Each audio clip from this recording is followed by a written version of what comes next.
So first, let me welcome you and your team. I will be very fast because of the time you got to fly to Asaba. And to thank you for finding time to come and pay the courtesy call. So I have to thank you that you are the first, because I came here 2 days ago. I have to use this unique opportunity to encourage you in what you are doing. And Nigeria, for us to move forward, we need unity.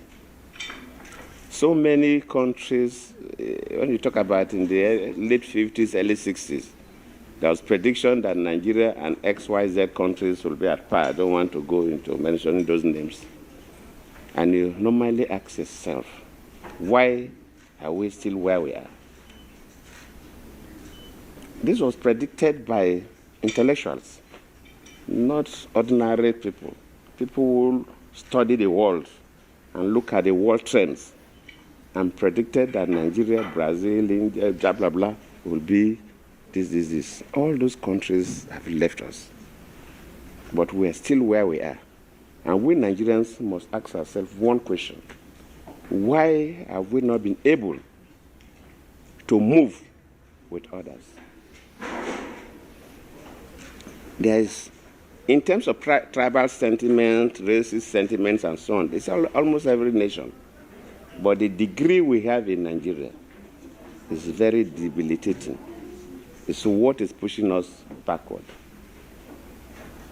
We have a country that we don't believe we belong into that country. Most of our leaders will say Nigeria is not a nation. We have different nationalities. It's a geographical expression, all kinds of terms. And I believe that the young people especially, if we must move forward, we must leave those sentiments aside. Every nation, every country, they have their own history. A Nigerian must see himself as a Nigerian. And we must see ourselves as one.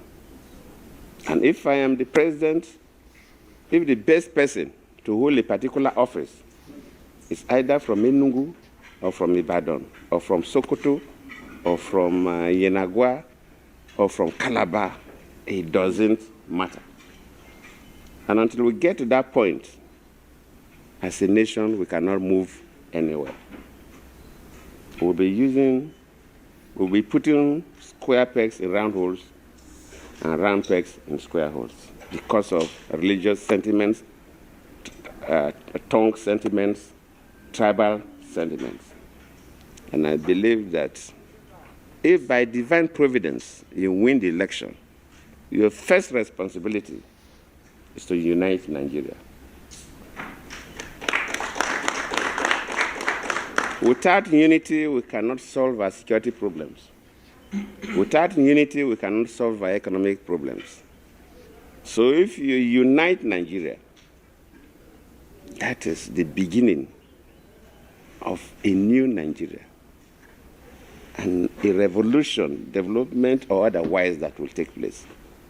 I've been listening to comments from, of course, the political leaderships, and sometimes even our supporters do more damage than on our behalf.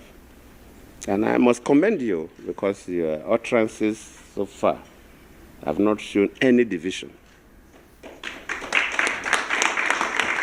I must commend you on that.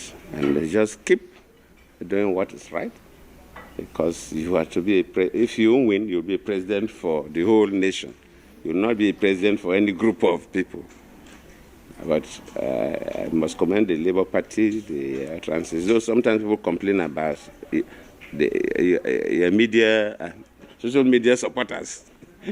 But to you, nobody has made any negative reference about your vision for this country. So, my brothers, my sisters, thank you for coming. Maybe we'll have time for more elaborate conversation, but on behalf of my family, thank you sincerely for coming to pay us this courtesy call. It's a big honor, because you don't really need to come and see me. I'm just one individual. But you'll now come to greet me. Of course, Peter Obi is my younger brother, and he's been quite, he's a friend. Younger friend, he showed that clearly. But he's a good man. That is, I can say that he's a good man. Thank you.